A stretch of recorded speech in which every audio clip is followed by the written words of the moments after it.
Ora, muito bom dia, bem-vindos à EVAR, uma vez mais. Estamos aqui para gravar mais uma vez Minuto Singenta e temos connosco hoje o engenheiro Jorge Carvalho, da Prova Ímpar, que é uma empresa responsável pela regulação dos pulverizadores.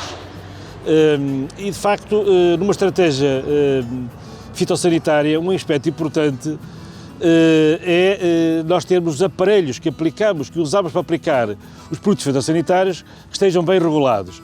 E, portanto, engenheiro Jorge, eu queria que abordasse este tema, digamos, da importância que tem para nós conseguirmos termos uma boa proteção das vinhas, mas também na perspectiva, digamos, de sustentabilidade e dos efeitos que possa ter colaterais sobre o ambiente se não tivermos as máquinas bem reguladas. Ora bem, muito bom dia, engenheiro. Toda esta questão, a eficácia de um tratamento fitossanitário está relacionada com diversos aspectos. Um deles tem a ver com as características do produto fitofarmacêutico. Outro aspecto tem a ver com os fatores que são exercidos pelas condições ambientais, nomeadamente a temperatura, o vento, a precipitação e a umidade. Claro. E outro aspecto extremamente importante que põe grande parte das vezes em causa toda uma estratégia para uma campanha, toda uma eficácia, é efetivamente a aplicação propriamente dita, ou seja, em que condições é que essa aplicação é feita, ou seja, estamos a falar obviamente do pulverizador. Como é que o pulverizador está? Se está bem regulado, bem calibrado e se está em perfeitas condições de funcionamento. Muitas vezes é atribuída, digamos, a falta de eficácia, às vezes, à questão do produto. Mas muitas vezes essa falta de eficácia está relacionada com a máquina. Com a máquina em si, muito bem. Há alguns aspectos, e não é só a questão da eficácia, a questão da eficácia propriamente dita, de uma forma muito direta, e as questões, como referiu, transversais das contaminações ambientais. Porque se todo o produto que nós programamos para ficar nesta parcela, na massa foliar, for ou para o chão, ou for arrastado pelo vento, que é chamada deriva, vai ficar aqui uma dose inferior àquela que nós preconizamos e depois podemos ter problemas associados a isso. Por isso. Ou não conseguir penetrar pelo meio no interior da folhagem, por exemplo. Exatamente. Pronto. Há alguns aspectos que se calhar era importante equacionar e referir, porque também é preciso ver que agora é uma questão legal. A inspeção dos pulverizadores é uma questão legal. Anualmente, ou qual é a periodicidade que é a obrigatoriedade de fazer a inspeção? É anualmente ou é de 2 em 2 anos? Tem a ver com o tipo de equipamento que nós temos. Se nós estivermos a falar de um pulverizador que está equipado com uma barra horizontal, vulgarmente se designa a barra de herbicida, ou com uma turbina, tem que ser inspecionado de 3 em 3 anos. Muito bem. Se for um pulverizador que trabalhe unicamente com a pistola, tem que ser de 5 em 5 anos. A lei alterou agora e a partir deste momento é assim que funciona.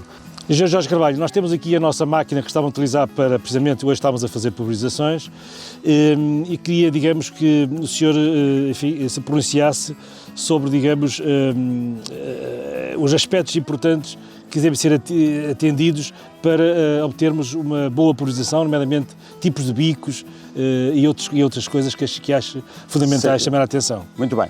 Ora bem, quando se faz uma inspeção a um pulverizador, obviamente que a inspeção incide sobre muitos pontos. Não vamos falar agora aqui deles todos, vamos falar de 2 ou 3 com o qual o agricultor se deve preocupar no início de cada campanha e ao longo da campanha.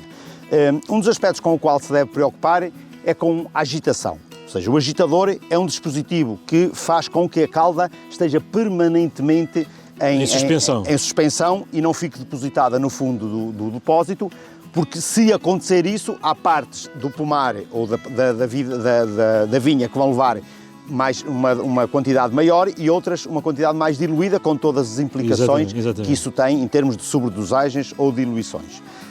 Outro aspecto importante é a pressão de trabalho a que estes bicos funcionam. A pressão de trabalho existe na parte dianteira do pulverizador um comando, chamado comando distribuidor, que tem o parafuso regulador de pressão e tem o respectivo manómetro. Quer o parafuso regulador de pressão, quer o manómetro, tem que estar em perfeitas condições para eu permitir aumentar e diminuir a pressão, e o manómetro tem que, obviamente, ter uma escala adequada e uma divisão da escala que me permita fazer essa leitura de forma adequada.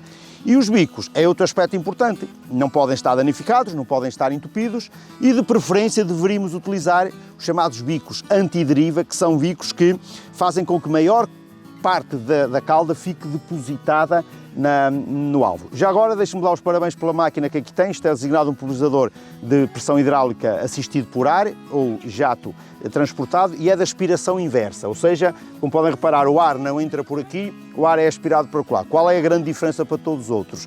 É a segurança do aplicador, que também é extremamente importante, ou seja, toda a calda que passa nesta zona de interseção, ela é aspirada pelo fluxo de ar e o aplicador está muito mais salvaguardado, que também faz parte das boas práticas ambientais, a segurança do aplicador, com todos os EPIs inerentes à questão.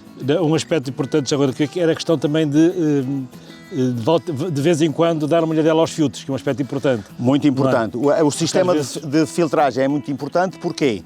Porque todas as partículas que andam no circuito, resultantes das impurezas que a água tem, resultante também muitas vezes de algumas impurezas resultantes do processo de fabrico, não podem chegar aqui ao bico, porque se chegarem aqui ao bico, primeiro interferem com a própria, podem interferir com a substância ativa, danificam os componentes da máquina, mas essas impurezas, ao chegar ao bico, podem entupir um bico e o aplicador pode não se aperceber que o bico está entupido ou meio entupido, como a gente costuma dizer, e posso ter aqui um bico a debitar muito menos que outro, obviamente que depois isto tem consequências na homogeneidade da distribuição da calda, com as respectivas perdas de eficácias, por isso é extremamente importante, é por isso que os filtros são de limpeza diária e os bicos também têm que ser limpos e toda a manutenção do equipamento deve ser feita para assegurar a eficácia.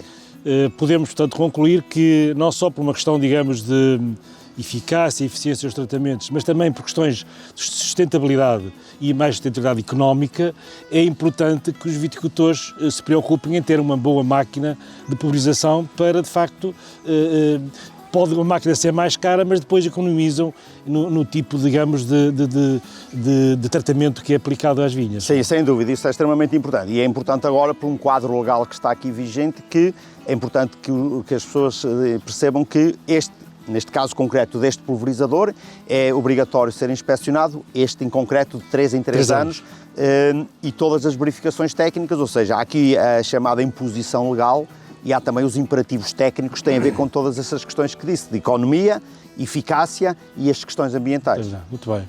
Muito obrigado, Sr. Engenheiro. Muito obrigado.